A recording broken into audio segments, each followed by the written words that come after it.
All right. Thanks, John, for being with us. It's our pleasure to have DST with us. Great to be here, Barrett. Thank you for inviting me. Right. I'm going to get right to the point because I know we have limited time and I want to make sure we really get to the interesting stuff here. So DST first got its kind of initial fame globally back in, what was it, 2009, where when Yuri funded Facebook at a very late stage of $200 million, which at the time was almost unheard of. That size of a round, allowing Facebook to kind of extend their runway before IPO. At that time, that was a very unique model. How has the late-stage funding environment changed since then, and how has DST also changed since then? So obviously the market has changed absolutely enormously, and not only in the US, but of course in China and the rest of the world, you know, in the 9 years since we invested in Facebook. I think that if we talk about China just for a second, I think that the biggest change in the market in the last 4 to 5 years has obviously been the emergence of the big companies as investors. So Tencent being invested, you know, based on publicly available information in 450 companies. They've invested in 35 Chinese e-commerce companies. You know, JD is not the only one that they've invested in. So obviously super active. And this obviously goes for both Tencent, Alibaba, but also for Baidu, Xiaomi, and others. So I think that that's been one hugely important trend. I think secondly, and this is a trend that you see across the world, many funds, many successful investors have generally speaking been moving to later rounds to put more money to work. I think that it's for two reasons. One is that I think the GPs, they want to have more money to work for themselves. I think secondly, also the companies have grown, so they need a lot more capital.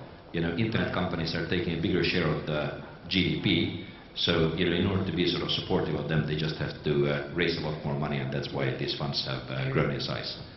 I hear you. So we mentioned some of these companies that DST's been in: Facebook, Alibaba, Flipkart, Xiaomi, Didi, and so on and so on. You know, many of these companies could really raise from anyone they want. Some of the best companies in the world, but they take money from DST. How do you convince these companies, who really can take their pick of investors, to take DST's money? So obviously that's something that we think about day and night. You have to bring value to the table. You know, if you don't bring some added value, as you said, why should they take our money? And they shouldn't be taking our money if we don't add some value to the companies. And what we try to do is really provide global connectivity. You know, many Chinese companies are very interested in what is going on, of course in the US, but also increasingly Southeast Asia, India, Europe, even Latin America. So I think that what we, with our team, which is focused on global opportunities, and where we have one partnership which together evaluates opportunities on a global basis, I think that we're in a pretty good position to help them with connections, help them with network, perhaps help them with some insights. I think that we absolutely don't want to, you know, tell a Chinese founder what to do in China, but perhaps we can help him as he thinks about expanding outside of China, establishing partnerships, etc. And we mentioned China a few times. You are a global investor, but actually it seems as though a disproportional amount of your investments are here in China. Why does DST have this focus on China, more so than any other international investor? You know, I think that it's partly because we've been in the region for the last 7 years, and we've actually had, you know, a pretty significant portion of the global team based here in the region since 2011. And then, but most importantly, it's obviously given the opportunities. So, you know, Chinese consumer internet has obviously absolutely exploded in this time period. We see more business model innovation in China than in any other part of the world, including Silicon Valley. You know, if you think about, you know, the best O2O companies in the world, you know, and in many other areas, live broadcasting, etc. You know, it really is, China is the most important market. And then, given the absolutely crazy intensive competition, you know, to get to that #1 leadership position, you have to raise a lot of money. and you have to run losses for a significant amount of time, so you can deploy a lot of capital here. Right. Most international investors, I shouldn't say most, but let's just say many international investors are scared off by the high valuations here in China, or at least what they perceive to be very high valuations that in their terms are unjustified. How do you evaluate valuations here as compared to elsewhere? Is it overvalued, or I mean, obviously it must not be, or you wouldn't be investing. So how do you evaluate the valuations? So that's been a perennial challenge for us right from our first investment in Facebook, which, as you mentioned, was a $200 million investment at a 10 billion valuation. And if you go back and read Wall Street Journal, New York Times, etc., the one common refrain and theme that you found was, these guys are completely crazy investing in Facebook at a valuation of $10 billion. That's probably at around $2 per share compared to 170 today. And I think that's always a challenge when you invest in category leaders. And remember, in the last 9 years, we've only invested in 40 companies, so around 4 or 5 companies per year. So the companies are always highly valued, and the challenge that obviously we need to sort of figure out is, are we going to be sure that this company can actually grow into and beyond the valuation that we're investing in? And that's sort of a major part of the due diligence sort of challenge that we face. Mm-hmm. And I would say, okay, so 2 of your companies, I know you're going to be limited by what you can say about this, but 2 of your companies are looking to IPO potentially this year, Xiaomi and Didi. Why, okay, my question is, and we talked about this earlier on a different panel, why is it that companies in China, when there is so much available capital, let's just not say, not Xiaomi and Didi specifically, but late-stage companies, when there's so much available late-stage capital, how do they evaluate when to go public? What does that equation look like for them?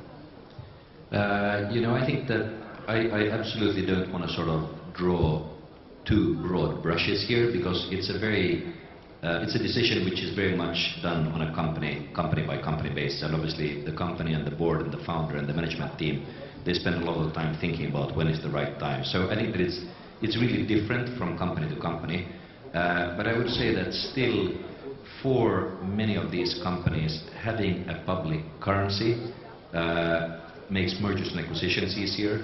I think that it actually makes debt funding easier, and as you know, both Alibaba and Tencent are pretty active players in the bond market, and having a public currency, I think, does help that credit rating.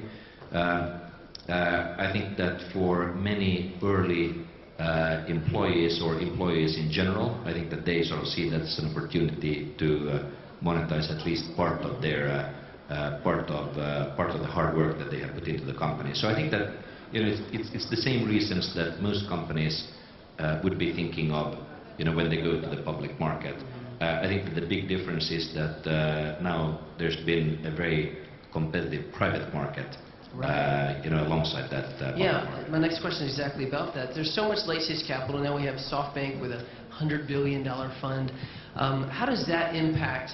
What kind of impact do you think that's going to have on startups, the broader ecosystem, not just SoftBank Vision Fund, but the increasing availability of capital at late stages?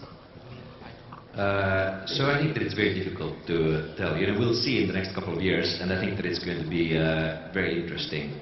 If you look at where SoftBank has deployed the vast majority of its capital in private internet so far, it's been in very, very big companies where they have deployed huge amounts of money. And of course, Didi and Uber are the 2 really big ones. There are obviously a number of them.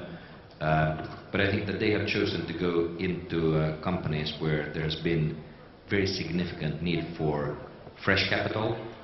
Also where there's been an opportunity to buy some secondary capital, like in the case of Uber. So I think the market is just so big nowadays that even someone like SoftBank, there's room for SoftBank and the Vision Fund. Because I think that the key driver here is really internet's role and mobile internet's role in society. Based on how much time we all spend on this, even going to the bathroom and never forgetting the mobile device as you go there, just is an example of people are always on them. And the younger the kids are, the more time they spend on this, unfortunately. So I think that it's just, it's become so pervasive, and so much consumption dollars are going online that you have these enormous companies, and in turn, investors can deploy very significant amounts of money in these businesses.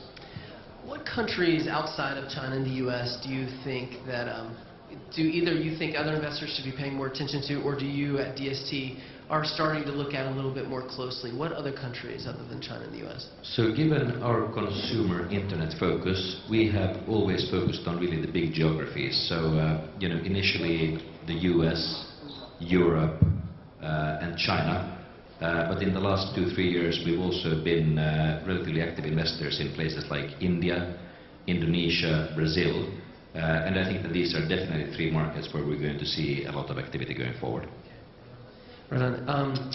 And so we've mentioned a few times a lot of the big tech companies, and there's kind of a growing concern, I think, that in somewhat of I would even deem it as, in some cases, especially in the U.S., kind of a distrust of larger companies and feeling, these large tech companies, and feeling that they're growing, gaining a little too much power in some ways. And also that applies to kind of the startup ecosystem, and that they're so dominant that it becomes very difficult for startups to compete with them. Do you see this as an issue as an investor? Is this something you consider when you're thinking about investing in a startup and how they're going to compete with these larger tech giants? Of course, it's something you think about, but how do you evaluate that? It's obviously an absolutely critical question to ask and sort of get your head around in many situations. And I think that they are very powerful. But I would never underestimate the ingenuity, drive, and energy of young founders. I think that there are always niches that the big companies aren't necessarily focused on. And the fact of the matter is that the bigger you get, the more difficult it is to be sort of laser-sharp focused on a lot of different opportunities. So, of course, they have a lot of power, but I think that smart, energetic founders will find niches to go into and then expand their businesses from there. Right. Well, we have 1 minute left and time for one question. So DST has been so incredibly successful, as we've mentioned. What do you think, do you see anything different for DST in the future? What's going to be next for DST? Is it more of the same, or just what's in the future for DST? So if we take a step back, I think that there's still a lot of growth opportunities in what I would sort of broadly call consumer internet. If you look at so many sectors, the internet penetration is still surprisingly low, so I think that they can absolutely grow. I think that what will also happen, and which is very clearly happening in China today, is that the big internet companies, they are now integrating offline. So, new retail as a concept has really been sort of developed here in China. So I think, and obviously Amazon buying Whole Foods is another great example. So I think that what you will find is that many of the big internet companies that benefit from huge economies of scale, massive efficiencies, they're also going to become more active offline. So I think that these companies, they are just going to, and this sector is sort of increasingly going to take over a more significant part of the economy. So growth is not going to stop, but I think there's going to be plenty of opportunities over the next 10 to 20 years. Absolutely. Well, that's all the time we have, unfortunately, but thank you so much, John, for being with us. It's been our pleasure.